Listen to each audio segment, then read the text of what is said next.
कृष्ण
लोचने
तुम्ही संत माया भक्त कृपावंत तुम्ही संत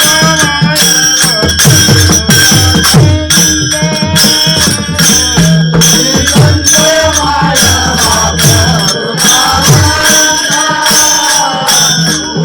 संत माया भक्त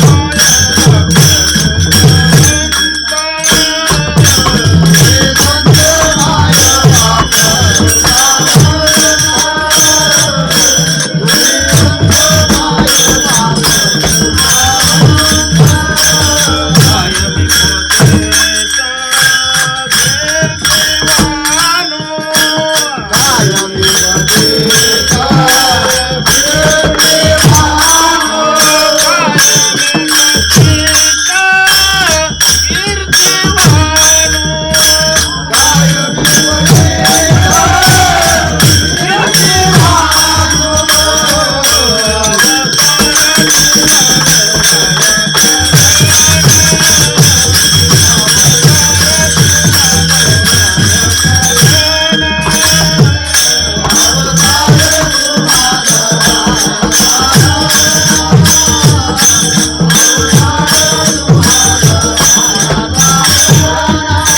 तुम्ही संत माय बाप कृपावंत कायमे पतित कीर्तिवानो अवतार तुम्हा धराया कारण उद्धरावे जन जड जीव वाढविले सुख भक्ती भाव धर्म वाढविले सुख भक्ती भाव धर्म कुळाचार नाम विठोबाचे अवतार तुम्हा धराया कारण उद्धरावे जन जड जीव तुका म्हणे गुण चंदनाचे अंगी तुका म्हणे गुण चंदनाचे अंगी तैसे तुम्ही जगी संत जन अवतार तुम्हा धराया कारण उद्धरावे जन जड जीव श्री संतांची या माता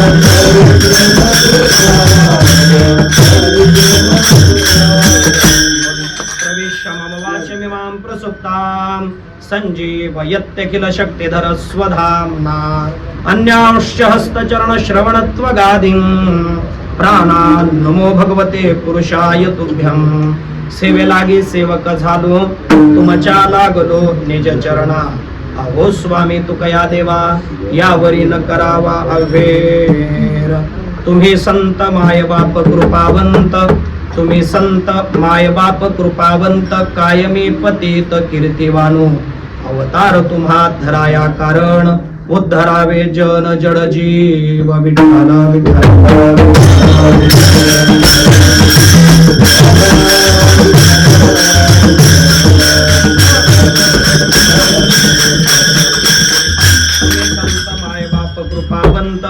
तुम्ही संत माय बाप कृपावंत कायमी पतित कीर्तिवानो अवतार तुम्हा धराया कारण उद्धरावे जन जड जीव प्रस्तुत प्राप्त प्रसंगी कीर्तन रूपी सेवेकरता निवडलेला अभंग वैराग्य रागरसिक जगद्गुरु तुकोबाराय यांचा 4 चरणाचा असून या अभंगातून जगद्गुरु तुकोबाराय संतांचं अवताराला आल्यानंतर कार्य ते आपल्या समोर विशद करून त्यांचा महिमा आपल्या समोर प्रकट करतात. विठ्ठला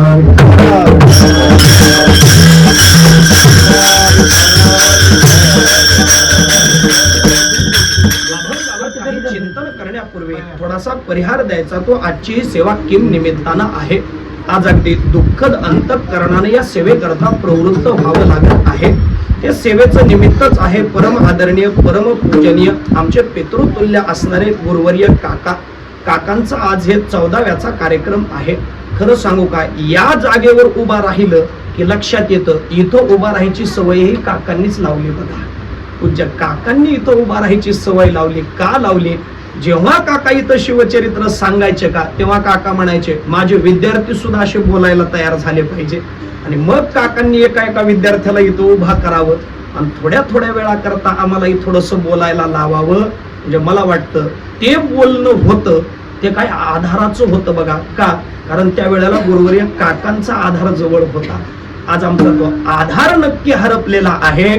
खरं तर या संबंधानं बोलणं हे जडच आहे. माझ्या बाबतीत तरी जड आहे. का जड आहे याचं कारण सांगतो. का काय माहिती, पण माझ्यावर खूप प्रेम केलं. बघा, म्हणजे मीच हे बोलतोय असं नाही. काकांकडे जेवढी विद्यार्थी मंडळी शिकायला येत होती, श्रवणाला येत होते, त्या प्रत्येकाचं हेच म्हणणं आहे, नाही नाही माझ्यावर जास्त प्रेम होतं असंच म्हणणं आहे. पण खरं सांगू का, मला मात्र भरपूर प्रेम केलं. किती प्रेम केलं असं जर तुम्ही मला विचाराल ना तर खरं प्रेम सांगतो. अजिबात मी कुठलं निमंत्रण द्यायला इथं आलो नव्हतो. पूज्य महाराजांना मी कुठलंही निमंत्रण द्यायला आलो नव्हतो. पण ज्या वेळेला फक्त केशवचं लग्न आहे हे कळाल्याबरोबर शंकर काकांना सुद्धा घेऊन लग्नात हजर झाले होते. बघा, मला वाटतं काय प्रेम असेल हे सांगा ना. हे प्रेम आहे आणि त्या प्रेमास्तव फक्त आज मला इथं उभा राहायची संधी मिळाली. मी तर दादांना बोललो सुद्धा, पूज्यश्री महाराज इथं बसलेले आहेत. काका आहेत की खरं तर आम्ही महाराजांची कीर्तन ऐकूनच मोठे झालो. म्हणजे 2006 पासून महाराजांची कीर्तन आम्ही पंढरी क्षेत्रात ऐकली. आणि पंढरीतला नियमच होता बघा, आता प्रकृतीत एवढी साथ देत नाही, पण पंढरपूरचा नियम होता. पंढरीतला उत्सव म्हटलं की पहिल्या दिवशी महाराजांचं कीर्तन ठरलेलं असायचं. पांडुरंगाचा आशीर्वाद घेऊन बाबा तिथं हजरच. म्हणजे आता तब्येत तेवढी साथ देत नाही. आणि खरं सांगू का, तुम्हाला पाहिल्यावर तर पूजनीय काकांच्या आठवणी अजून जाग्या झाल्या. का जाग्या झाल्या? तुमच्या दोघांना प्रदक्षिणा करताना आम्ही पाहिलंय बघा. दोघच संध्याकाळी प्रदक्षिणेला निघायचे आणि त्या दोघांना पाहिलं की असं वाटायचं चालतं बोलतं ब्रह्म पंढरीत संचार करतय की काय, असं दिसायचं बघा. हे चित्र होतं. आता माझ्यापेक्षा अनेकांनी त्यांचा सहवास खूप मिळवला. काकांचं जीवन म्हणजे दिव्य जीवन होतं बघा. मला वाटतं या सगळ्या अभंगातले सगळे पद आदरणीय काकांकडे लावता येतील, त्यांच्या चरित्राला लावता येतील, एवढं दिव्य जीवन त्यांचं होतं. मला शेवटच्या कालावधीमध्ये त्या विधीला हजर राहता आलं नाही. मला कल्पनाच नव्हती. आमचे गणेश महाराजांनी आम्ही चिपळूण जवळ त्या केतकी भागनेवाडीला होतो. ते गावच असं आहे, तिथं रेंजच येत नाही बघा, रेंज येत नाही. दुपारी आम्ही थोडस जेवण वगैरे केल्यावर डोंगराकडे फिरायला गेलो, तेव्हा रेंज आल्यानंतर मला ते मेसेज पडले. मला हजर राहता आलं नाही. मी दादांना म्हटलं, दादा मी मध्ये आधी एक दिवशी येऊन जाईन. मला येणं झालं नाही. ते दुःख मनात होतं. दादा म्हटले, मग असं करा, तुम्ही आता मध्ये कुठेही येऊ नका, तुम्ही कीर्तनाला या. म्हटलं दादा नका माझ्यावर असा एवढा मोठा बोजा घालू. काय काकांविषयी मी बोलणार आहे सांगा, मला बोलणं हे शक्य होणार नाही म्हटलं. मला नका. नाही दादा म्हटले, तुमच्यावर विशेष प्रेम बाबांचं होतं, तुम्ही या. आणि किती प्रेम होतं का काय माहिती. मी अभिमानानं बोलतोय असं नाही, पण एक मी अंदाज लावतोय की माझं बोलणं काकांना का आवडत होतं काय माहिती बघा. पण मला चांगलं आठवतंय, जेव्हा आम्ही काकांसोबत सिंधुदुर्ग पाहायला गेलो ना, तेव्हा काका म्हटले, नाही नाही आपल्याला टाळ पकवाज सोबत घ्यायचा. आम्ही म्हटलं कसं काय शक्य, होडीतून जाणं, ते पाऊण तासच फक्त होडीवाले थांबतात, आपण काय करू शकतो तेव्हा, आपण फक्त गड पाहू आणि माघारी येऊ. नाही नाही म्हटले, टाळ पकवाज सोबत राहू द्या. आम्ही टाळ पकवाज सोबत घेतला. सिंधुदुर्ग किल्ल्यामध्ये गेल्यानंतर सगळी किल्ल्याची त्या गडाची माहिती काकांनी आम्हाला दिली. आणि दिल्यानंतर महाराजांचं जे तिथं मंदिर आहे त्या मंदिराच्या समोर मला म्हणले, केशव तू कीर्तन कर. आता कसं कीर्तन, एवढ्या कमी वेळात कीर्तन कसं करायचं, आता आपल्या हातात राहिले 10 मिनिटं. मला म्हणले 10 मिनिटं कीर्तन कर, महाराजांच्या दारात कीर्तन कर. आणि त्यावेळेला मी तिथं सिंधुदुर्गामध्ये कीर्तन केलं का, तेव्हा एक वाक्य मी तिथं बोललो होतो. म्हटलं काय माझं भाग्य आहे की आज माझ्या कीर्तनाचं असं एवढं भाग्य माझ्या वाट्याला आलं की जगद्गुरु तुकोबारायांच्या कीर्तनाला छत्रपती शिवराय हजर राहायचे. मला वाटतं त्याच्यानंतर माझं काय भाग्य असं उदयाला आलं की आज मी कीर्तन करतोय. आणि तिथं महाराज असतानाची महाराजांची पाषाणी मूर्ती, एका मूर्तिकारानं घडवलेली ती मूर्ती तिथं आहे, राजराजेश्वर मंदिर. आणि त्या मंदिरामध्ये मला कीर्तन करायला लावलं. त्यावेळेस काकांना म्हटलं होतं, जगद्गुरु तुकोबारायांचं कीर्तन महाराजांनी ऐकलं होतं. मला वाटतं हे भाग्य आज माझ्या वाट्याला आलं. माझं कीर्तन आज प्रत्यक्ष इथं महाराज ऐकतायत आणि हे कीर्तन महाराजांनी माझं ऐकावं हे भाग्य माझ्या पदरी पडलं ना, ते फक्त काकांच्या कृपेमुळं पडलं. मला त्यावेळेला तिथल्या ब्राह्मण काकांनी एक वस्त्र, धोतर, पोशाख दिला होता. ते धोतर मी आजही जीवापलीकडे त्याला जपून ठेवलंय बघा. मी म्हटलं हे वस्त्र म्हणजे महाराजांचे मानाचे वस्त्र आपल्याला मिळालेले आहेत. हे सहज कल्पना केली. इतिहासामध्ये महाराजांच्या हातातल्या कडा देण्यानं, महाराजांनी सत्कार करण्यानं हे मावळे जीवावर उदार होत होते. मला तो पोशाख मिळाल्यावर कळालं की महाराजांच्या त्या प्रसादात काय सामर्थ्य आहे. तेव्हा अनुभवाला आलं. म्हणजे ज्यांनी आमच्या जीवनाला आकार दिला, आज खरं तर त्यांच्या संबंधानं हे कीर्तन करण्याची वेळ येते. मला चांगलं आठवतंय बघा. म्हणजे मी माझं काही सांगतोय असं नाही, पण माझ्यावरचं प्रेम मला त्यांचं सांगायचं आहे. जेव्हा श्री संत प्रल्हाद महाराजांचा उत्सव मंदिरात करायचं ठरलं, तेव्हा ही सगळी मोठी मोठी मंडळी बसलेली आहेत. आणि त्यावेळेला मला काकांनी बोलावून घेतलं. मला म्हटले, या सगळ्यांना म्हटले, ज्ञानेश्वरी पारायणाचं व्यासपीठ केशव करेल म्हणे. काय हो, मला असं म्हणाय, काय माझं वय नाही, माझा अधिकार नाही. कोणताही वय आणि कोणताही अधिकार नसताना माझ्यावर अगदी पुत्रवत प्रेम ज्यांनी केलं ना, आता काय बोलू त्यांच्याविषयी मी सांगा. मला बोलणे ते शक्य नाही. आमच्या गावात मी त्रितपूर्तीचा सोहळा आमचे बंधू तुकाराम महाराजांनी आणि आम्ही विचार केला, त्रितपूर्तीचा सोहळा करू. सहज मी काकांना म्हटलो, काका आमच्या गावात त्रितपूर्तीचा सोहळा आहे आणि गुरुवर्य पुढेकर बाबांची आम्ही तुला करणार आहोत, तर मग तुम्ही याल का? म्हटले याल का? नाही, मी येणार आहे. आणि एकटा येणार नाही म्हटले, आम्ही दोघेही येणार आहे. त्यावेळेला दोघही हजर राहिले आणि आम्हाला तेव्हा तिथं येऊन आशीर्वाद दिले. बघा, मला वाटतं खरं सांगा, हे पुत्रवत प्रेम हे करणं हे काकांचा स्वभाव होता. बघा काय जीवन दिव्य आहे त्यांचं. बघा प्रत्येकाला ते हवं हवं असं वाटणारं व्यक्तिमत्व. आणि शेवटच्या काळामध्ये मी जास्त आलो नाही. बघा तुम्ही म्हणाल का आला नाही? मी आलो, काकांचं दर्शन केलं, पण काकांना बोलता येत नव्हतं. बघा बोलायला शब्द फुटत नव्हते. स्मृती होती पण ते फक्त माझ्याकडे असे पाहत होते. इथं खाली बसले होते, मी आलो, दर्शन केलं, म्हटलं बरी आहे का तब्येत? फक्त हातानं खुणवलं, मला बरं आहे असं खुणवलं. बोलता येत नव्हतं. दादा म्हटले समजतंय सगळं पण बोलता येईना म्हणे. मला ते चित्र पाहिल्यानंतर मला परत येऊ वाटलं नाही. दादा काय येऊ वाटलं नाही त्याचं कारण सांगतो. माझा तो दोष आहे पण तरीही मी उघडपणानं सांगतो, मला येऊ वाटलं नाही. का? अरे ज्यांच्या मुखातले शब्द ऐकून आम्ही लहानाचे मोठे झालो, त्यांचे शब्द त्यांना आमच्याशी बोलता येत नाहीत हे मला पाहवत नव्हतं. मला म्हणून मी यायचं टाळलं. लांबूनच या घरापासून जाताना मनोभावे इकडं पाहायचो, हात जोडून पुढे जायचं. बघा की आज मी उघड नारदांच्या गादीवर सांगायला लागलो, कारण त्यांचं जीवन हे अगदी दिव्य जीवन होतं.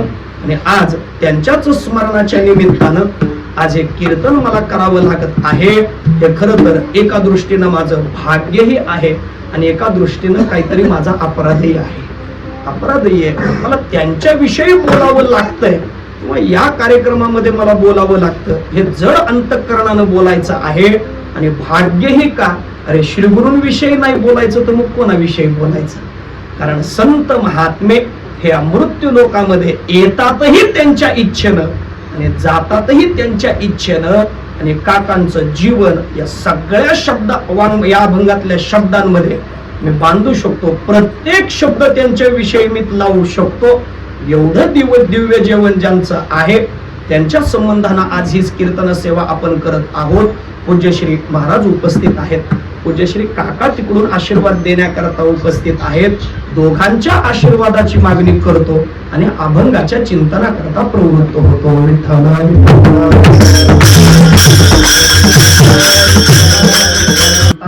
महिमान आपल्या समोर प्रकट करतात. संत महात्म्यांचा महिमा विशद करत असताना पहिल्यांदा महिमा या शब्दाचाच अर्थ आपण पाहिला पाहिजे. महतो भावा इति महिमा.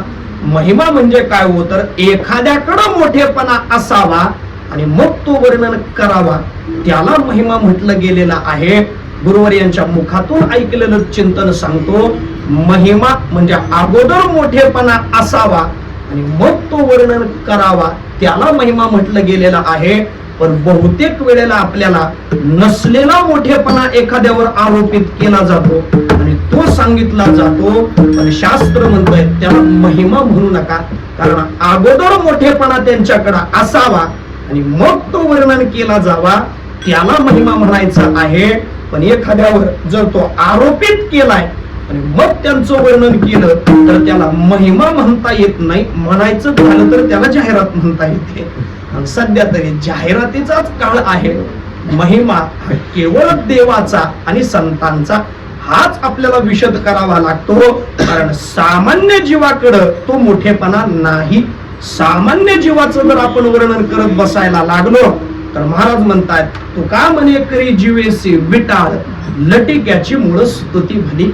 लटक्या माणसाचं वर्णन करत बसलो ना तर आपल्या वाणीला विटाळ प्राप्त होतो. मग त्या विटाळ प्राप्त झालेल्या वाणीला जर परत शुद्धता प्राप्त करून घ्यायची असेल तर ज्ञानोबा म्हणतायत, ऐके जेत वाचा विसवे ते साधू कथा.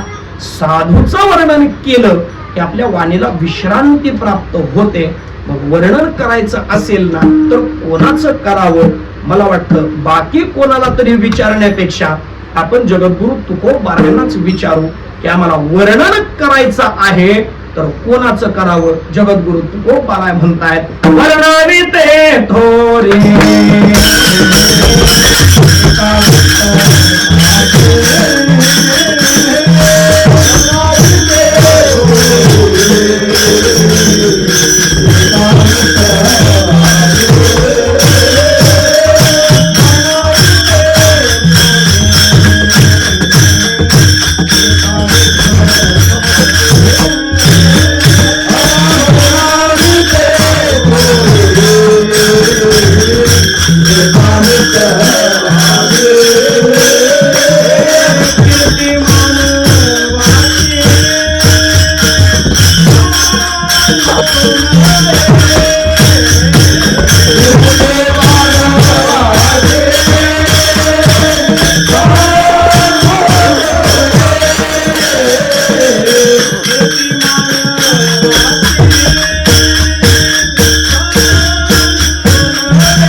कोणाचं करावं? वर्णावी ते थोरी एका विठ्ठलाची कीर्ती मानवाची सांगू नये.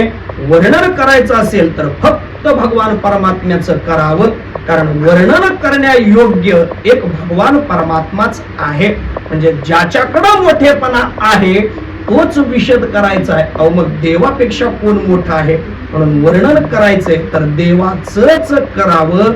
वर्णावी ते थोरी एका विठ्ठलाची कीर्ती मानवाची सांगू नये.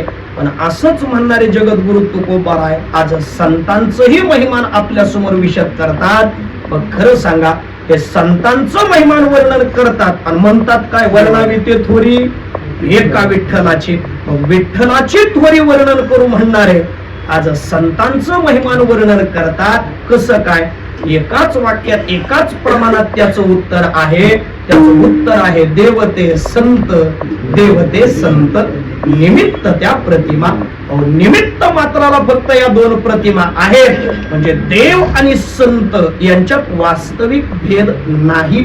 म्हणून देवाचं वर्णन करू म्हणणारे महाराज आज संतांचंही वर्णन करतात. कारण त्या संतांच्या वर्णनाचे फायदे जरी पाहायचे ठरले तरी अख्खं कीर्तन होईल. बघा संत वर्णनाचा फायदा काय? पहिला फायदा आहे संतांचं वर्णन केलं की आपल्या ठिकाणचं पाप जातं. तुका म्हणे पापे जाती संतांची या जपे पाप जात. पण कोणी म्हणेल अहो पाप संतांच्या स्मरणानं जातं, पण काय नवले त्याच्यामध्ये, अहो आम्ही तीर्थात गेलो आणि तीर्थाचं स्नान केलं तरीही पाप जातं, असं काय संतांकडे अलौकिक आहे? तर ज्ञानोबराय म्हणतायत तीर्थात गेलं की तीर्थे बाह्य मळ शाळे कर्मे अभ्यंतर उजळे. ज्ञानोबराय म्हणतायत तीर्थ बाह्य मळ क्षालन करतात, पण पुण्य निर्माण करून देतील का नाही सांगता येत नाही.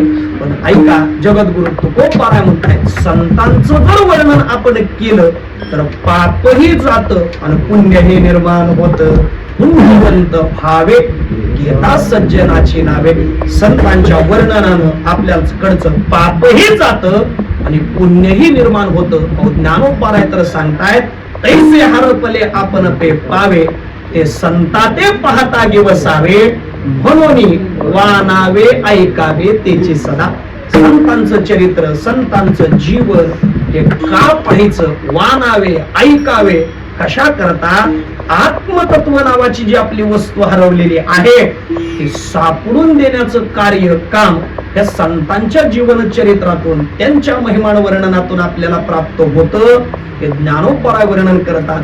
त्याही पुढे जाऊन ज्ञानोबराय म्हणतायत या पृथ्वी तलावर संतांचा महिमा एवढा अलौकिक आहे की आपण त्यांचं स्मरण सहज केलं, सहज विपाये जरी आठविला चित्ता.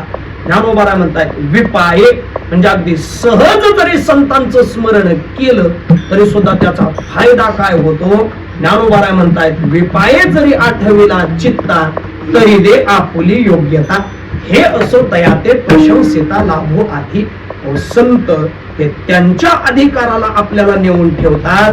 मला वाटतं गुरुवर्य काकांनी जे आम्हाला इथं घडवलं ना, याच जागेवर खरं सांगतो त्याच जडणघडणीतून आज आम्ही इथं उभा आहोत. काकांचं म्हणणं असायचं आपल्यातला तरुण हा व्यसनमुक्त असला पाहिजे. मुलांना, विद्यार्थ्यांना कोणतंही व्यसन नसावं याविषयी काका आग्रही असायचे. व्यसन नसावं, आणि व्यसन जसं नसावं तसं त्या मुलाची प्रकृतीही चांगली असावी, तब्येत चांगली असावी. म्हणायचे राष्ट्रकार्य आपल्याला करायचंय आणि राष्ट्रकार्य करणं हे काय लुचपुच्या माणसाचं काम आहे वय? त्याच्या करता आपल्याकडे तसं शौर्यही असलं पाहिजे. हे काकांचं सांगणं असायचं बघा. आणि एक वाक्य तर मी त्यांचं असं हृदयावर कोरून ठेवलंय बघा. कोणतं वाक्य? आणि मी ते अनेक वेळा अनेक ठिकाणी कीर्तनातून सांगतो. त्यांचं वाक्य असायचं, जो महाराष्ट्रात जन्माला आलाय ना त्या माणसानं 2 कामं केल्याशिवाय महाराष्ट्राच्या मातीत मरायचा त्याला अधिकार नाही, असं काका म्हणायचे. बघ ते कोणती कामं? एक म्हणायचे महाराष्ट्रात जन्माला आलाय तर पंढरीची वारी केल्याशिवाय महाराष्ट्राच्या मातीत मरायचा त्याला अधिकार नाही. आणि दुसरं सांगायचे महाराष्ट्रात जन्माला आलाय तर रायगड न पाहता त्याला महाराष्ट्राच्या मातीत मरायचा अधिकार नाही, असं वाक्य त्यांचं होतं बघा. ते मी असं कोरून हृदयात ठेवलेलं आहे.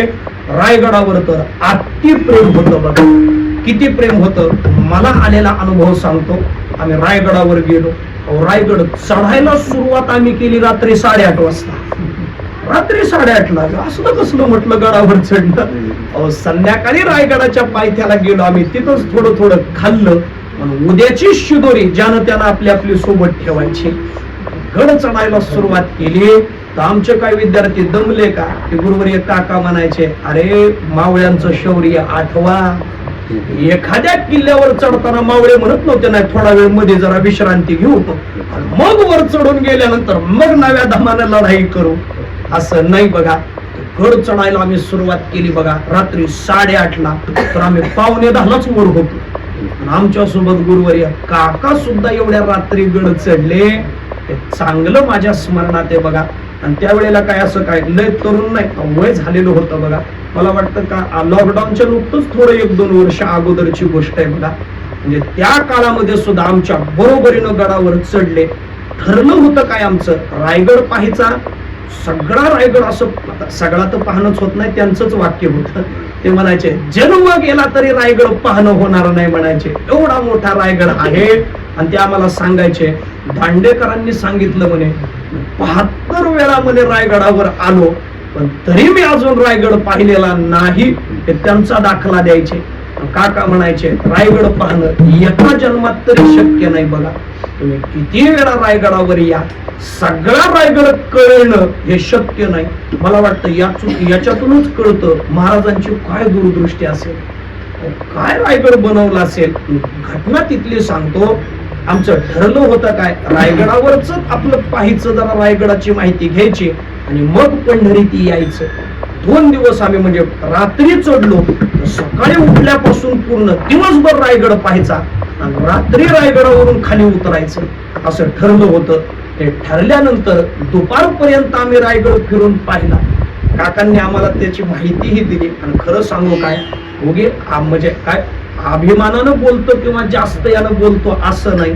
रायगडावरच्या एखाद्या दगडाला हात लावू द्या आणि आम्ही म्हणू द्या या दगडाविषयी काय सांगता का, बाबांनी ते सांगायला लगेच तयार व्हावं, एवढा अभ्यास इतिहासाचा होता. मला सांगायचं काय, तिथला प्रसंग सांगतो. दुपारच्या वेळेला आम्ही बसलो होतो, छोट्या छोट्या झोपड्या बघा, तिथं त्या सारवलेल्यावर काका खाली असे बसले होते. बसल्या बसल्या माझ्याजवळ सगळे आमची महाराज मंडळी आली. चांगले 45-47 जण होतो. ही सगळी माझ्याकडे आली आणि अशी आमची मित्रमंडळी ही महाराज मंडळी हुशार होती. त्यांना माहिती होतं काका फक्त केशवच ऐकते, आपण पुढे जायचं नाही, केशवला पुढे घालायचा. मग हे सगळे माझ्याकडे आले आणि मला म्हणले महाराज खरं सांगा आता काय म्हणे, अजून रायगडावरच थांबायचं, बघितलं ना आपण रायगड आता दुपारपर्यंत, अजून दुपारच्या पुढे काय रायगड पाहायचाय, असं करू ना आपण जंजिऱ्याच्या जवळ आहे, आता मग काय करू, जंजिरा आपण पाहून घेऊ आणि मग पंढरपूरला जाऊ असं ते म्हणायला लागले. आता मी म्हटलं मी नाही काय बोलणार, नाही नाही म्हणले तुम्ही बोलून बघा. मग मी जेव्हा काकांच्या समोर गेलो ना, तेव्हा मी काकांना म्हटलं काका विद्यार्थ्यांचं म्हणणं असं आहे की आता दुपारपर्यंत रायगड पाहिलाय, मुलं म्हणतात आपण खाली उतरू, जंजिरा आपण पाहू, मग आपण पंढरीकडे जाऊ, अजून याच्या पुढे काय रायगड पाहायचा आहे. माझ्याकडे पाहिलं, चेहरा खिन्न केला, मला म्हटले केशव महाराज तुम्ही दुपारपर्यंत रायगड पाहायला कंटाळलाय, हा रायगड मी जन्मभर पाहायला तयार आहे, जन्मभर पाहायला म्हटले रायगड तयार आहे, अजून हे रायगड पाहायचा राहिलाय व आपला. म्हटले कसं काय असं हे सगळे पोरं बोलतात, पोरांनी एवढा आग्रह धरला होता. मग काका म्हटले जाऊ द्या, इच्छा आहे ना पोरांची पाहण्याची, चला म्हणे जंजिरा पाहायचा आहे तर जंजिरा पाहू. पण खरं सांगतो त्यावेळेला त्यांच्या चेहऱ्यावरचे भाव मी वाचले होते. जंजिरा पाहण्यामध्ये त्यांना तिळ मात्रही आनंद नव्हता, तिळ मात्रही आनंद त्यांच्या चेहऱ्यावर मला दिसत नव्हता. ते म्हणायचे रायगडच पाहायचा आहे, रायगडावरती दिवस घालवायचा. म्हणजे एवढं प्रेम त्या रायगडावर काकांचं होतं.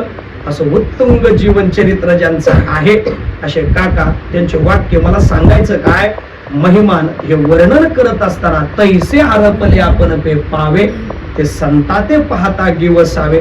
खरं सांगू काय, तसं पाहायला गेलं तर आमची सुरुवात गुरुवर्य बोधे बाबांकडे. आम्ही चातुर्मासाला आलो, आमचे तुकाराम महाराज मी आम्ही बाबांकडे चातुर्मासाला आलो. आता बाबा म्हणजे काय होते आता सगळ्यांना माहितीये. बाबा म्हणजे काय, भजन एके भजन, तुका म्हणे येते भजन प्रमाण, बस फक्त भजन एवढाच बाबांचा आवडीचा विषय. पण जेव्हा बाबांनाच ते विद्यार्थी आपले शिवचरित्राला जात आहेत हे कळालं का, बाबा सांगायचे हे मठातल्या सेवा लवकर आवरा, जा बरं म्हणायचे ऐकायला, असं बाबा म्हणायचे. आता लय लोक सांगतात, हे शूटिंग चालू आहे म्हणून मला लय विस्तारानं बोलता येईना बघा दादा, मला सांगायचं लय जण म्हणायचे बाबा शिवचरित्राला जाऊ देत नाहीत, असं कधीच नव्हतं महाराज. गुरुवर्य बोधे बाबांच्या नखापासून ते केसापर्यंत आमच्या तुकाराम महाराजांना मला माहिती होती महाराज. दोघांना मला आम्ही त्यांच्याच सोबत राहिलो महाराज. आम्हाला चांगलं माहिती होतं की बाबा विरोध कधीच करत नव्हते. उलट बाबा मुलं चातुर्मासातले हे राहायचे आणि जे पोर असे जरा चुनुक ज्यांच्यात आहे त्यांना सांगायचे अरे कशाला रिकामा वेळ मठात घालवताय, जा ऐकायला, असं म्हणायचे बाबा. मला सांगायचं काय की बाबांचं सुद्धा ते बोबडं असं होतं की भजन प्रमाण. पण खरं सांगा एवढ्या बाबांच्या जवळ मी होतो तरी सुद्धा मी शिवचरित्राला येत होतो म्हणजे बाबांचा विरोध असेल का, याच्यातूनच समजून घ्यायचं कधीच नव्हता. बाबा आम्हाला सांगायचे जा ऐकायला जा. आम्ही मठातल्या सेवा पटपट चातुर्मासातल्या आवरायचो आणि इथं श्रवणा करता यायचो. इथून पाठ संपला की लगेच पुढे देवपूरकर मठामध्ये जायचं. मला सांगायचं काय, इथं आम्ही जे श्रवण केलं ना त्या श्रवणाचा परिणाम तैसे हरपले आपण पे पावे, ते संता ते पाहता दिवसावे. व आमची सुरुवात होती भजनातून आणि शिवरायांचं शौर्य ऐकावं आणि ते मनात बाणावं. ते कोणामुळं? तैसे आपण पे, तैसे हरपले आपण पे पावे, ते संता ते पाहता दिवसावे. हे फक्त काकांच्या व्यक्तिमत्वाकडे पाहून आमची याच्यामध्ये प्रवृत्ती झाली. असं दिव्य चरित्र ज्यांचं आहे, मला सांगायचं काय, त्यांचं जर वर्णन आपण केलं तर त्याच्यात एवढे फायदे आहेत. आणि म्हणून जगद्गुरु तुकोबाराय संत वर्णना करता सुद्धा प्रवृत्त होतात. जगद्गुरु तुकोबाराय म्हणतायत हे संत महात्मे, हे देव आणि संत हे वेगळे नाहीत, हे एकच आहेत. आणि म्हणून जगद्गुरु तुकोबाराय त्या संतांचं महिमान ते आज वर्णन करतायत. त्यांना एक संज्ञा देतात. हे संत कसे आहेत, हे संत कसे आहेत ते सांगून त्या संतांचं महिमान करतायत अभंगाच्या पहिल्या चरणात. तुम्ही संत माय बाप कृपावंत,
संत मायबाप, संत आपले मायबाप आहेत.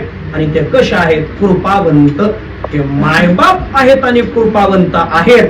म्हणजे काय? याचा शब्दशः अर्थ जर आपण केला तर संत हे आपली मायही आहेत आणि बापही आहेत. संत माय आपले आहेत. कसे आहेत? अगदी जर आपण ज्ञानोबारायांविषयी जर हे सगळं पाहिलं तर प्रमाणातून आपल्याला ते सिद्ध करता येतं, ते पाहता येतं.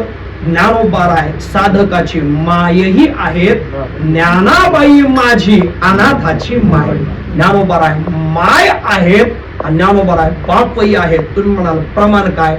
जेव्हा ज्ञानोबाराय समाधीला बसले ना तेव्हाच वर्णन आहे बाप ज्ञानेश्वर समाधीस्थ. म्हणजे ज्ञानोबाराय अधिक संत महात्मे हे आपले मायही आहेत आणि आपले बापही आहेत. संत हे साधकाचे मायबाप असतात. आता काकांच्या विषयी बोलायचं ठरलं तर मला वाटतं आतापर्यंत मी कितीतरी वेळा म्हणलोय की ते माझ्यासाठी मायबापच होते. माझ्यावर एवढं प्रेम त्यांनी केलं ना, किती केलं, मायबापासारखं प्रेम केलं. म्हणून पंढरीत आलं की आमचा बाप विटेवर उभा आहे, पण पंढरीत आमची माय काका होते हे नक्की आहे. आमची माय हेच होते. काकांकडे आलं की पुत्रवत प्रेम काकांनी करावं. वधे बाबांकडे गेलं की वधे बाबा तर काय आमचे त्यांच्या अंगा खांद्यावर खेळल्यासारखं. मला चांगलं आठवतंय, एकदा मला माझं एकाचं भांडण झालं होतं. मग मी बाबांजवळ गेलो, म्हटलं बाबा ते मला असे असे बोलतात म्हटलं, आणि मी रडायला लागलो. तर बाबांनी माझं डोकं असं मांडीवर घेतलंय. मी बाबांच्या मांडीवर डोकं ठेवून रडत होतो आणि ते माझ्या डोक्यावर हात फिरवत होते. आणि बाबा मला म्हटले, केशव अरे घर सोडलंय म्हटल्यानंतर आपल्याला त्रास होणारच आहे, आपण आपली सहनशक्ती वाढवायची. मला वाटतं खरं सांगा, हे मायपेक्षा काय वेगळं आहे अजून. काकांनी सुद्धा प्रत्येक वेळी इथं आल्यानंतर आवडीनं चौकशी करावी, सतत आमच्यावर लक्ष ठेवावं. म्हणजे मला वाटतं हे काका आमचे मायबापच आहेत बघा, म्हणजे मायबाप म्हणून तुम्ही संत मायबाप कृपावंत. हा कृपावंत शब्द काय योजना, आता लय बारकाईनं चिंतन मी करत बसणार नाही. व्यावहारिक मायबाप पाहिले की त्यांच्याकडे काय न्यूनता येते, काय न्यूनता येते. मायबाप सांभाळतात हो, पण कसे ते आपल्या फायद्याचा हेतू डोक्यात ठेवून सांभाळतात. अनेक प्रमाण चिंतनात आपल्याला घेता येतील. म्हणून तर मायबाप सरतीन की बोका असेही जे महाराज म्हटले ना, तो वेगळा विषय आहे. पण संतांना मायबापाची संज्ञा दिली आहे, मग हा दोष त्यांच्याकडे येतो काय, तर हा दोष त्यांच्याकडे येत नाही. हे फक्त पुढच्या कृपावंत या पदानं ते निवृत्त होत. संत कशा आहेत, तुम्ही संत मायबाप कृपावंत. हे संत आमचे मायबाप आहेत, ते कृपावंत आहेत. किती कृपा खरं सांगा, गेल्यानंतर सुद्धा मला इथं बोलायला उभा केलाय, अजून काय कृपा पाहिजे सांगा ना. याला म्हणतात कृपावंत. नाही तर खरं सांगा काही नाही, इकडं टाळ घेऊन आपलं उभा राहावं, एखादी चाल म्हणावी, एवढा अधिकार आमचा आहे. पण एवढ्या मोठ्या मोठ्या मंडळींच्या समोर आज मला बोलायला उभा केलं, ही कृपा काय थोडी आहे का सांगा. मगाशीच आठवण एक सांगून दिली, मंदिरातला उत्सव तर सामान्य नव्हता तो. महाराजांची 200वी पुण्यतिथी होती, ती 300वी, हा 300वी. त्या पुण्यतिथी उत्सवात सुद्धा केशव व्यासपीठावर बसेल. काय ही कृपा आहे, नाही तर काय दुसरं सांगा. म्हणून कृपावंत हे संत कसे आहेत, ते कृपावंत आहेत. आणि आता त्यांचं वर्णन करायचं असेल तर आमच्याकडं काय आहे, तेव्हा तेवढी आमच्याकडं वाणीही आमची पुरी पडणार नाही. काय वाणू आता न पुरे ही वाणी. संतांचं वर्णन करण्याकरता आमची वाणी पुरी पडणार नाही. आणि आम्ही वर्णन करायला गेलो तर आमच्याकडे तेवढं ज्ञान पण नाही. काय मी पतित कीर्ती वाणू, मी पतित आहे, आमच्याकडे ज्ञान नाही, आमच्याकडे वर्णन करण्याकरता तेवढं वाणीचं सामर्थ्यही नाही. पण तरी आम्ही तोडका मोडका प्रयत्न करतोय. कसं वर्णन करू सांगा. काय मी पतित कीर्ती वाणू, संतांची कीर्ती आम्ही काय वर्णन करावे. हे संत महात्मे हे मायबाप आहेत. आणि हे या मृत्यू लोकांमध्ये अवताराला आले. पण ते अवताराला आले, पण ते कशा करता आले, याच उत्तर महाराज अभंगाच्या दुसऱ्या चरणात देत आहेत.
अवताराला येतात. तर ते अवताराला येतात ते कशा करता, अवताराचं प्रयोजन सांगितलं. उद्धरावे जन जन जीव यांच्या उद्धाराकरता ते अवताराला येतात. संत महात्मे या पृथ्वी तलावर अवताराला येतात. आता थोडं वेदांताचं चिंतन आपण केलं ना तर वेदांत शास्त्र म्हणतंय अवताराला कोणी येतो. याच्यातही थोडस चिंतनाचा विषय आहे. वेदांत शास्त्र म्हणतंय जगतामध्ये दोनच पदार्थ आहेत. आता नैयायिकांनी पुन्हा ते जास्त मानले बघा. पण कोणते दोन पदार्थ? एक पदार्थ आहे जड आणि दुसरा आहे चेतन. हे दोन पदार्थ या मृत्यू लोकामध्ये म्हणजे या जगतामध्ये आहेत. या जगतात हे दोन पदार्थ मग यांच्यात कोण अवताराला येतो याचं चिंतन करत असताना वेदांत शास्त्र म्हणतंय जड अवताराला येत नसतो, कारण त्याच्याकडे कर्तृत्वाची संवेदनशीलता नाही. म्हणून जड अवताराला येत नाही, मग अवताराला येतो चेतन. पण त्या चेतनातही परत उपाधी भेदानं 3 प्रकार पडलेले आहेत. ज्या चैतन्याला कोणतीही उपाधी लागत नाही ते ब्रह्मचैतन्य. ज्या चैतन्याला माया नावाची उपाधी लागली ते होतं ईश्वर चैतन्य. आणि ज्या चैतन्याला अविद्या म्हणजे अज्ञान नावाची उपाधी लागली ते होतं जीव चैतन्य. वास्तविक भेद नाही, चैतन्य एकच आहे, पण त्यांच्यामध्ये उपाधीनं भेद झाला. हा उपाधीनं भेद कसा? आमचे गुरुवर्य गुरु दृष्टांत सांगतात बघा. हा उपाधीनं भेद म्हणजे काय ते म्हणत असतात. झालं काय बघा, एक गावाकडचा मुलगा मुंबई सारख्या शहरात फिरायला गेला. आता आपल्याकडे कसं आहे बघा, एखाद्या ठिकाणी आपण फिरायला गेलो की माणसं तिकडून काहीतरी घेऊन येतात. काय येतात सांगावं लोकांना, आम्ही इकडे गेलतो तिकडे गेलतो. बरोबर आहे. पुरेकर बाबा तर म्हणतात बरीच माणसं बैठकीमध्ये तो 12 ज्योतिर्लिंगाचा फोटो लावतात बघा. आणि मग आपण बैठकीत बसल्या बसल्या त्या फोटोकडे पाहिलं का, मग आपण विचारलं ना त्यांना का हो 12 ज्योतिर्लिंगाचा फोटो आहे, मग ते म्हणतात मग 12 ज्योतिर्लिंग, अष्ट विनायक, चारी धाम कित्येक वेळा केलं हे सांगण्याकरताच ते लावलेलं असतंय बघा. ते कुठे गेलं की काहीतरी आणावं. आता हा मुंबईला फिरायला गेला, यानंही विचार केला की असं काहीतरी इकडून घेऊन जायचं की जे गावाकडे मिळत नसलं पाहिजे. दिवसभर मार्केटमध्ये फिरला बघा. पण खरं सांगा आता काय असं राहिलंय हो की ते खेड्यापाड्यात मिळत नाही, मुंबईला मिळतंय. साध्या टपऱ्यात बी मिळतंय सगळे. गावाकडे सगळीकडे काही मिळतंय बघा. आता काही असं राहिलं नाही. दिवसभर फिरला पण त्याला काही तसं वेगळं दिसलं नाही. मग सरते शेवटी त्यानं विचार केला आता मुंबईला फिरायला गेलोय. मग असं म्हणतात बाबा मुंबईला गेल्यावरचा नियम आहे म्हणे संध्याकाळी चौपाटीवर फिरायला जायला लागतं म्हणे. आपल्याला काय माहिती नाही, आपले संध्याकाळ हरिपाठात कीर्तनात चौपाटीवर फिरायला गेलं पाहिजे असं म्हणतात म्हणे. मुलानं मुंबईला चौपाटीवर गेल्याबरोबर त्यानं तो अथांग असा तो सागर पाहिला आणि त्याच्या मनात इच्छा निर्माण झाली. अरे म्हणे खरंय आपण दिवसभर मार्केटमध्ये फिरलो पण गावाकडे मिळत नाही आणि इथं मिळतंय, असं दुसरं काही मिळालं नाही. पण त्यानं पाहिलं, अरे म्हटलं इथं तर समुद्र आहे आणि आपल्या गावाकडे समुद्र नाही. मग त्यानं विचार केला आता गावाकडे काय न्यायचा, समुद्र कसा नेता येईल. त्यानं केलं काय, म्हटलं समुद्रातलं पाणी आपण घरी घेऊन जायचं. एका बाटलीत त्यानं समुद्राचं पाणी भरलं बघा. आणि त्यानं विचार केला काय करायचं, मुद्दाम बैठकीत ते ठेवायचं आणि एखादा जवळचा पाहुणा आला की त्याला पाणी प्यायला हीच बाटली पुढे सारायची. आणि खारट पाणी पिला, खारट पाणी असं कसं म्हटलं की मग सांगायचं मुंबईला फिरायला गेलतो. हे सांगण्याकरता त्यानं त्या बाटलीत ते पाणी भरलं. आता माझा मुद्दा आहे, बाटलीत जे पाणी भरलं अहो तेही समुद्राचंच आहे. समुद्रातलं पाणी तेही समुद्राचं आहे. पण ऐका, जर वस्तू एक असेल तर त्याच्यात होणाऱ्या क्रियाही सारख्या झाल्या पाहिजे. समुद्रामध्ये जहाज चालतात, मग तेच समुद्राचं पाणी बाटलीत भरलंय तर मग बाटलीत जहाज चालतील का? नाही. बरीच लोक बाटली घेतल्यावर चालवतात, बाटलीत चालत नाही बघा. बाटलीतच जहाज चालणं शक्य नाही. मला सांगायचं काय, पाणी तेच आहे. म्हणजे व्यापक असणारं ते पाणी समुद्रामध्ये जोपर्यंत आहे तोपर्यंत ते विशाल आहे. पण जेव्हा ते बाटली नावाच्या उपाधीत आलं तेव्हा ते संकुचित झालं. तसं चैतन्य हे एकच आहे, उपाधीनं त्याच्यात भेद झाले. मग अवताराचं चिंतन आपण करत आहोत.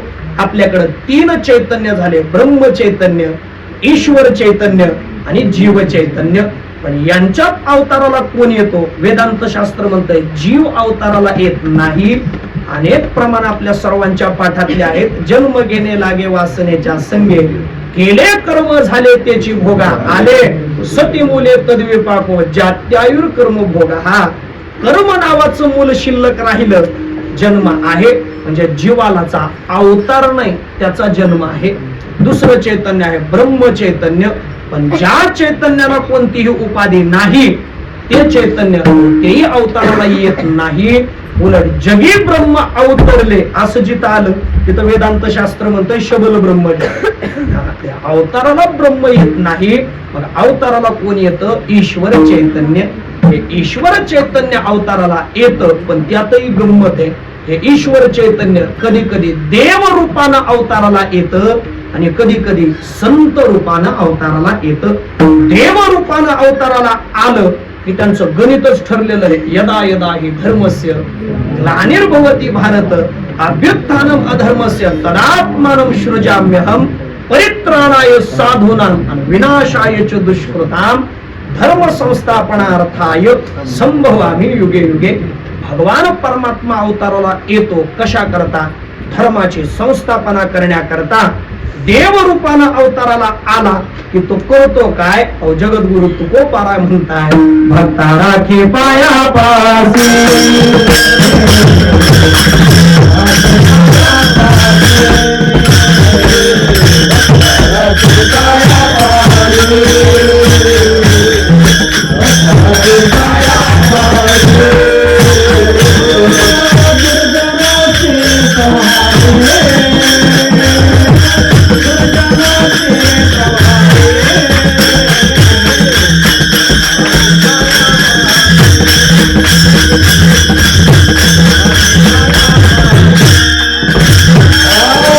अवताराला आलं की तो काय करतो? धर्माची संस्थापना करणं, भक्तांचं रक्षण आणि वाईटाचा संहार हे कार्य हाती घेऊन भगवान परमात्मा येतो. तर तोच भगवान परमात्मा जेव्हा संत रूपानं अवताराला येतो तेव्हा तो संत रूपानं अवताराला आला ना की मग मात्र देवापेक्षा सुद्धा एक कार्य अजून विशेष आहे. काय कार्य आहे? अहो देव काय करतो? भक्ता राखे पायापाशी आणि दुर्जनाशी संहारी. पण संत महात्मे असे आहेत ते काय करतात?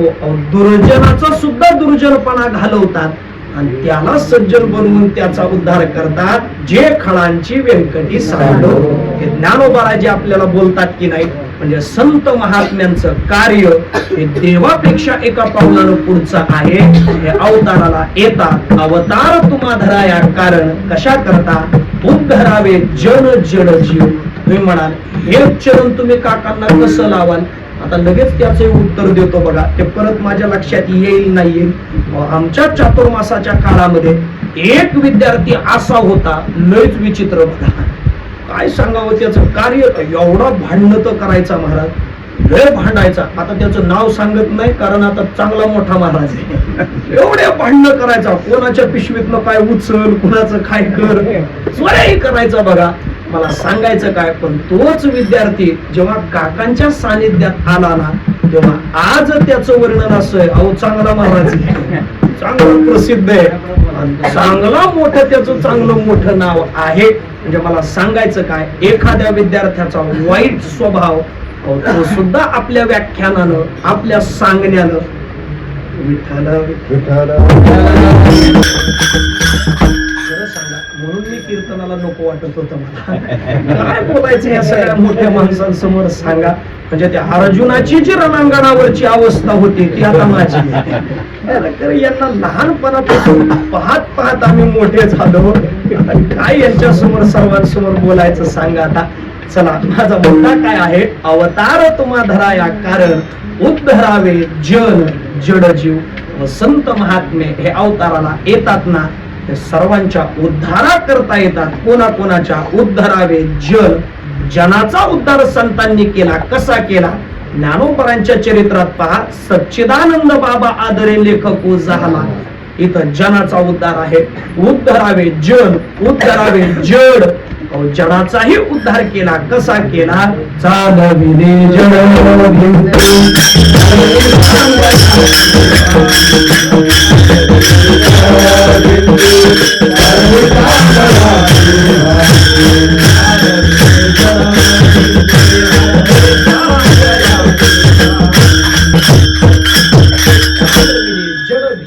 म्हणजे जडाचाही उद्धार संतांनी केला.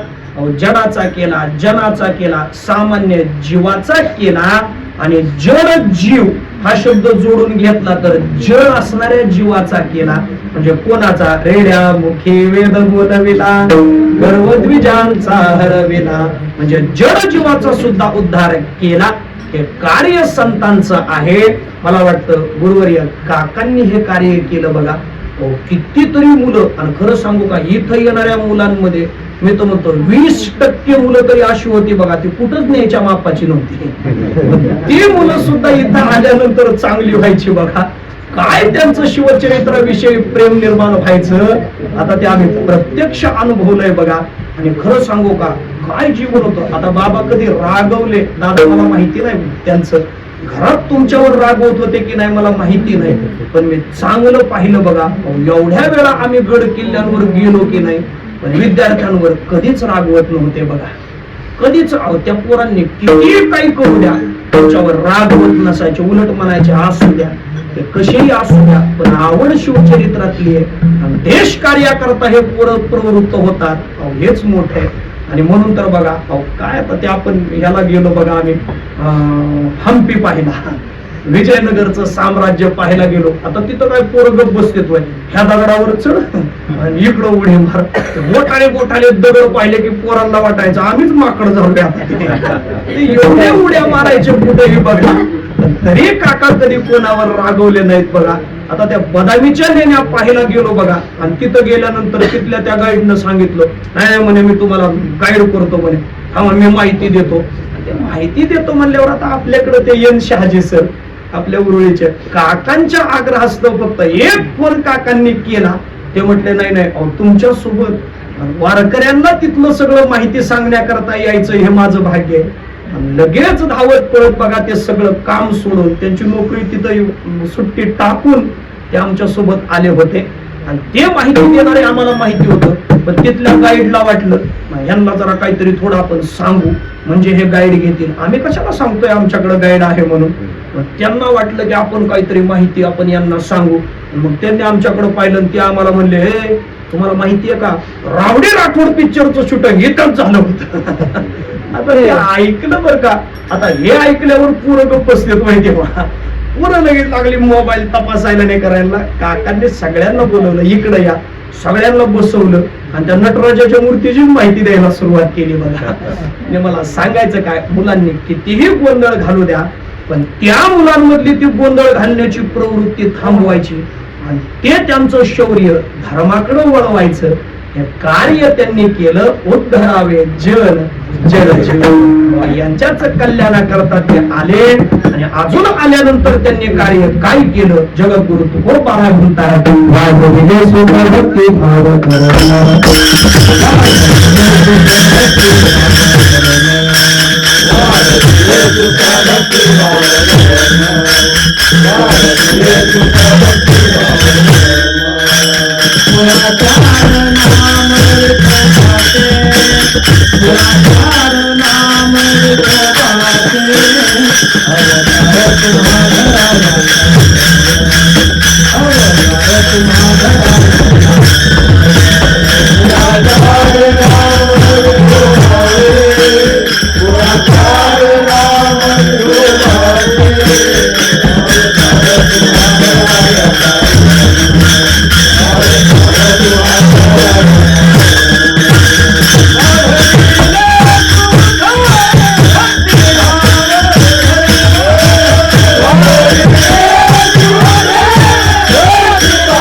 समोर हा दुसरा अंतरा म्हणावा की न म्हणावा या द्विधा अवस्थेत मी होतो बघा. का गुरुवर्य तात्यांच्या मुखातून ऐकलेलं आहे ते आपले नामदेव महाराज टेंभूकर महाराज सांगायचे म्हणे, हा जो तो अंतरा आहे का तो वारकऱ्यातल्या ठेवणीचा नाही, तो नारायणगावच्या ठेवणीतला.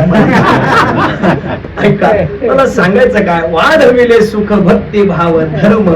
केलं काय, संत महात्मे अवताराला येतात आणि अवताराला आल्यानंतर ते करतात काय, जन जीवाचा उद्धार तर करतात, पण हे जीवन जगत असताना वाढविले सुख भक्ती भाव धर्म. त्यांनी काय काय वाढवलं, सुख वाढवलं. संतांच्या सानिध्यात गेल्यानंतर कशाचं दुःख आहे. रायगडावरती आम्ही धपाटीन मिरची खाल्ली बघा, तरी सुद्धा आनंद मनातला काही वेगळाच होता बघा. त्याच्यानंतर मला चांगलं आठवतंय, सिंधुदुर्गला गेलो का आम्ही, सकाळी गेलेलो, आम्हाला ते जेवण दुपारचं करायला 4 वाजल्या होत्या. त्या मागे शाळेत एक आलो आणि शाळेमध्ये तिथं आम्ही थांबलेलो का, तिथं येऊन मग आम्हाला ते भातन ते खाण्या करता 4 वाजल्या होत्या. पण खरं सांगू काय, तरी मनात दुःख नव्हतं बघा. एवढा वेळ जेवायला काय खायला मिळालं नाही, भानच नव्हतं. इतिहास ऐकावा, गड पाहावा, याच्यातच वृत्ती होती. परिणाम काय, संतांकडे दुःख कुठे हो, दुःख ते कैचे नये स्वप्नास. अशा अवस्थेला गेलेले हे त्यांच्या सानिध्यात गेलं ना, ते सुखच प्राप्त होतं बघा. आता कोणाला काय माझ्या या वाक्याचं वाटेल, मला त्याच्याशी घेणं देणं नाही, पण मला जो अनुभव आला का तो सांगतो. काकांचा हात जरी असा हातात धरला ना, खरं सांगतो असा मऊ मऊ स्पर्श लागायचा. त्यांचा स्पर्श सुद्धा मृदू होता बघा. आणि तुम्ही म्हणाले तुम्हाला काय कळलं, मी सोडतच नव्हतो. गड पाहायला गेलं म्हटलं का, आता तुम्ही लय लहान होता बघा तेव्हा, पाहायला गेलं का गड की मी काकांना हात द्यायचो पकडायला माझा. कारण बाबा बोधे बाबांच्या सोबत राहिल्यामुळं पायरी उतरताना मी हात द्यायचो बाबांना ना, मला ती सवय लागलेली. मी काकांनाही पकडायला हात द्यायचो. पायऱ्या उतरताना चढायचंय म्हटलं की मग मुद्दाम काकांच्या सोबत थांबायचो. त्यांनी स्पर्श जरी केला ना तरी असं वाटायचं जणू काही एखादा असा मृदू स्पर्श आपल्याला झालाय असं वाटायचं. वाढविले सुख भक्ती भाव धर्म. त्यांनी भक्ती वाढवली. कशी वाढवली, मला वाटतं जोपर्यंत प्रकृती स्वास्थ्य चांगलं होतं तोपर्यंत हे दोघं बघा संध्याकाळी प्रदक्षिणेला निघायचे. मी पहिल्यांदाच बोलून गेलो, हे दोघं प्रदक्षिणेला निघालेत ना, एवढा आनंद वाटायचा दोघांकडे. दर्शने प्रशस्ती पुण्य पुरुष असं वाटायचं, आम्हाला आनंद व्हायचा बघा. म्हणजे भक्ती वाढवली. कशी वाढवली, गुरुवर्य बोधे बाबांच्या मठातलं भजन सगळे कोजागिरीला हजर राहायचे बघा. सगळी मंडळी ही यायची. म्हणजे भजन वाढवलं, भक्ती वाढवली. इथं आल्यानंतर सुद्धा त्यांची इच्छा असायची बघा, गड किल्ला मोठी गडाची मोहीम करून आलो की मग एखादं भजन व्हावं, काहीतरी थोडस भजन व्हावं ही इच्छा असायची बघा. दिवाळीमध्ये भजन व्हावं काकांची इच्छा असायची. वाढविले सुख भक्ती भाव वाढवला. कित्येक लोकांना ज्ञानेश्वरी गाथ्याकडे प्रवृत्त केलं. भक्ती भाव वाढवला. कुळाचार नाम विठोबाचे, विठोबाचा कुळाचार. आता काय या मंडळींकडे सगळा कुळाचारच विठ्ठलाचा आहे.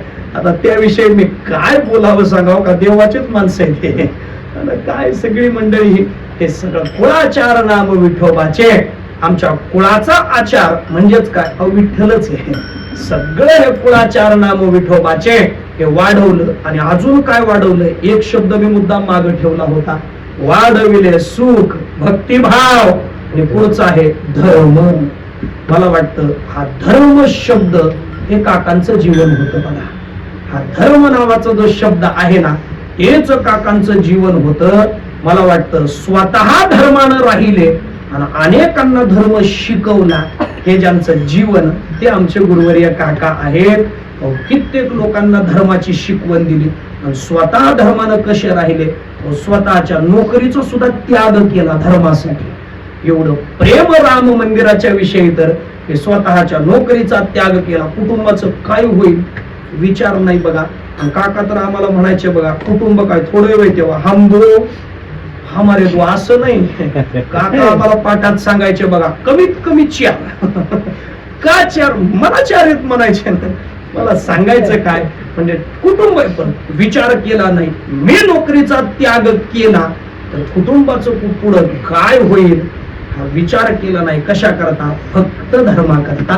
म्हणजे पूर्ण जीवन ज्यांनी आपलं धर्मा करता समर्पित केलं. खरं सांगू काय, त्यांचा एवढा मोठा अधिकार त्या धर्मातला होता की त्यांच्या समोर भल्या भल्यांच्या सोबतीला ते बसलेले असायचे. आता कोणाचे नाव काय घ्यायचे ठरलं तर राजकीय सोडा, पण याच्यातले नाव घ्यायचे ठरले तर परम आदरणीय बाबासाहेब पुरंदरे त्यांच्या सोबत बसायचं. फडणवीसांनी सुद्धा आवडीनं त्यांना जवळ बसवावं. असं ज्यांचं चरित्र म्हणजे दिव्य जीवन, धर्माकरता ज्यांनी आपलं जीवन खर्ची केलं आणि स्वतःच जीवन खर्ची केलंय असं नाही. बापाचं बाप पण कशात येऊ, आपलं आपण जे मिळवलेलं आहे ते पुढच्या पिढीकडे संक्रमित करणं हे खरं तर बापाचं मुख्य कर्तव्य आहे. मला वाटतं तो सुद्धा धर्म काकांनी सांभाळला.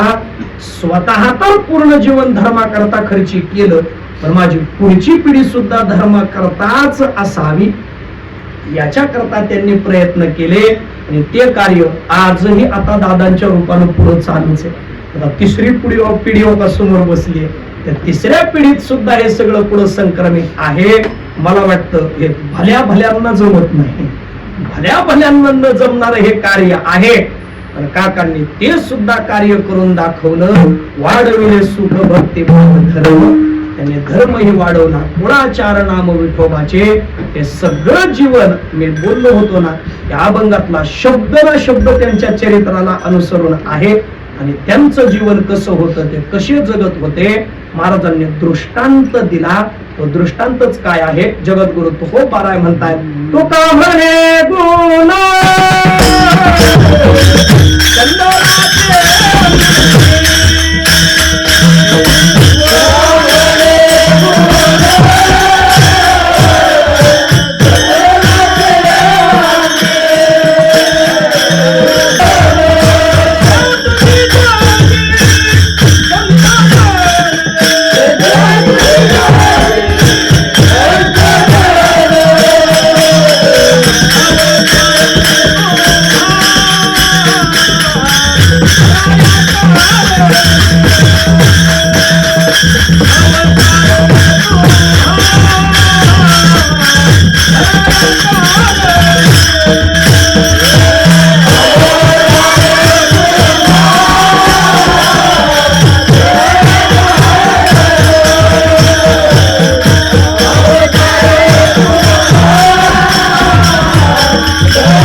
कृपावंत कायमे पतित कीर्तिवानो अवतार तुम्हा धराया कारण उद्धरावे जन जड जीव.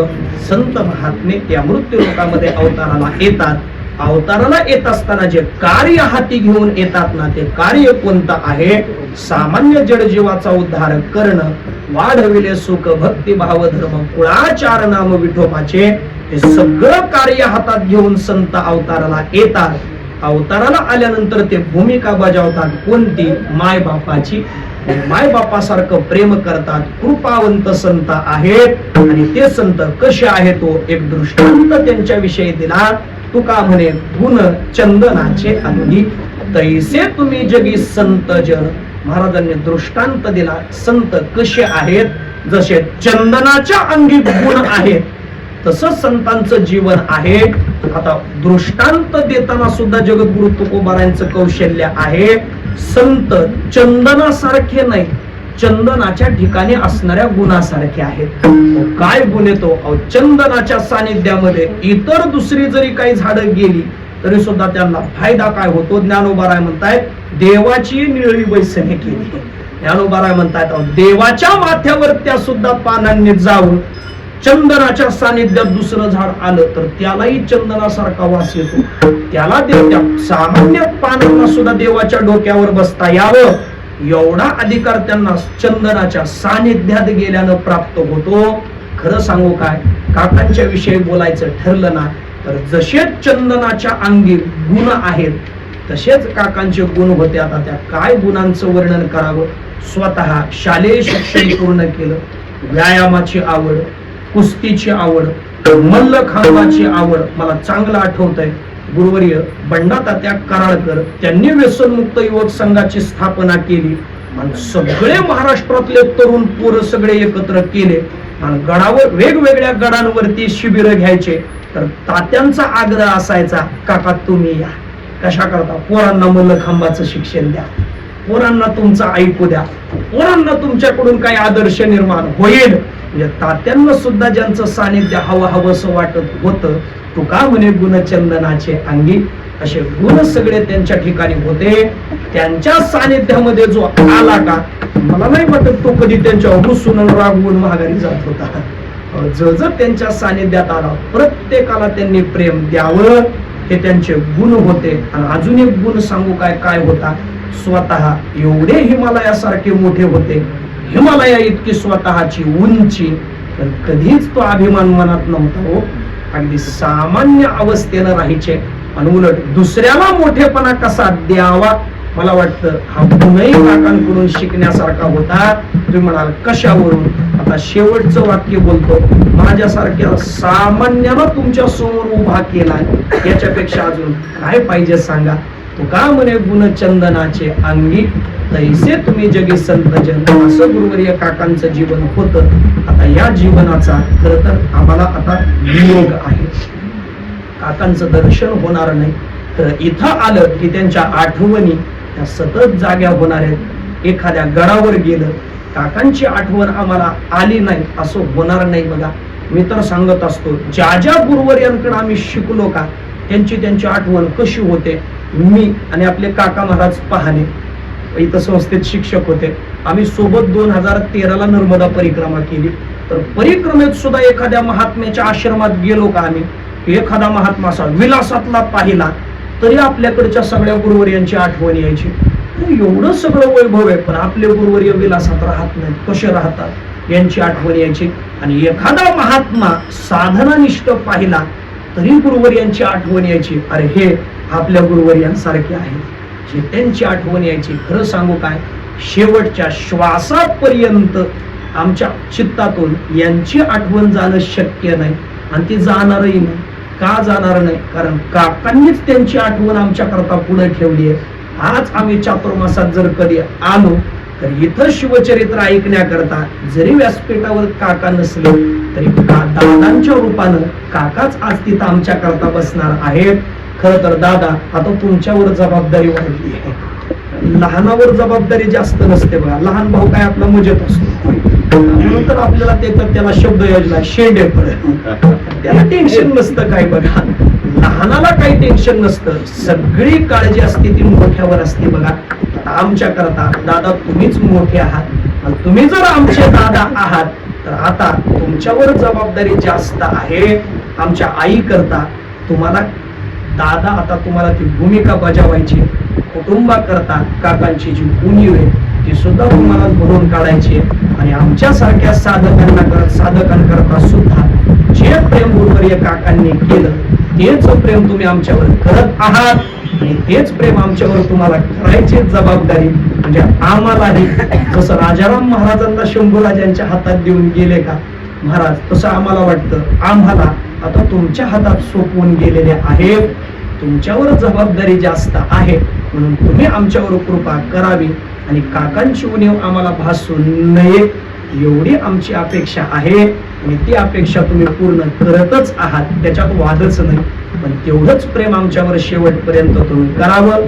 आणि काकांच्या पवित्र स्मृतीस अभिवादन करत असताना एकच ओवी ज्ञानोबारायांचे सांगतो, जरी काका आम्हाला सोडून गेलेले असले तरी सुद्धा ज्ञानोबाराय म्हणतायत, मने वाचा करणी जयांची भजने देवाची आवाहनी, अहो ते शरीर जाती क्षणी देवची झाले. ज्ञानोबाराय म्हणतात, जे मरणा ऐलीच कडे मज मिळवणी गेले पुढे, ते मरणी अनेकीकडे जातील केवी. अहो त्याने जाण्याचा काळ सुद्धा कसा निवडला, भगवान परमात्म्याच्या विवाहा दिवशीचा, वसंत पंचमीचा. आमचं तरी म्हणणं असं आहे बघा, मला वाटतं आपल्या कोणालाच निमंत्रण पत्रिका आलेली नव्हती देवाच्या सोहळ्याची. ते निमंत्रण पत्रिका फक्त काकांना होती म्हणून ते त्या सोहळ्यात सहभागी झाले बघा, दुसरं काही नाही. अखंड त्यांची ही कृपा आपल्यावर राहावी एवढीच प्रार्थना या निमित्तानं करतो आणि सेवेला पूर्ण विराम देतो. ज्ञानेश्वर संगती 50 वर्ष गेले आम्ही परमार्थ महाराष्ट्रात कुठे आपल्याला कीर्तन आलेले का प्रवचन आले का काय कीर्तन मात्र शंकर वाढवले अशा जोडी तुम्हाला केशव महाराजचा संबंध जर नंतर फारच त्या पाठाच्या निमित्ताने आला. आपल्या सर्वांना माहित असेल काय मला माहित नाही, महाराजांचं ज्ञानेश्वरी खुदगत आहे. महाराज ज्ञानेश्वरी पाठ आहे. काय 2 बंधू आहेत तुम्हाला सांगतो. त्यांची ज्ञानेश्वरी पाठ आहे, जे म्हणतो नाही तुकाराम महाराज म्हणून त्यांचे गाथा पाठ आहे. असे घराणे आपल्या महाराष्ट्रामध्ये अनेक अशा प्रकारचे आहेत आणि आमचा त्यांचा संबंध असा अनादिकालापासून चालला आहे. महाराज संतांचा आमचा बडव्यांचा संबंध अनादिकालापासून चालत आला. बडवे महाराजांचं म्हणजे तुकाराम महाराज कीर्तन वंडरलाल मंदिरात केलेलं प्रल्हाद महाराजांनी सगळी व्यवस्था केली, आपल्याला कागद सापडले. असा संबंध अनादिकालापासून आहे आपल्या. तोच संबंध महाराजांनी या ठिकाणी जाणून कीर्तन केलेलं आहे. मी काही जास्त बोलणार नाही. त्यांना धन्यवाद देतो. आणि सगळ्यांना प्रसाद मिळणारच आहे. प्रसाद घेऊन आपण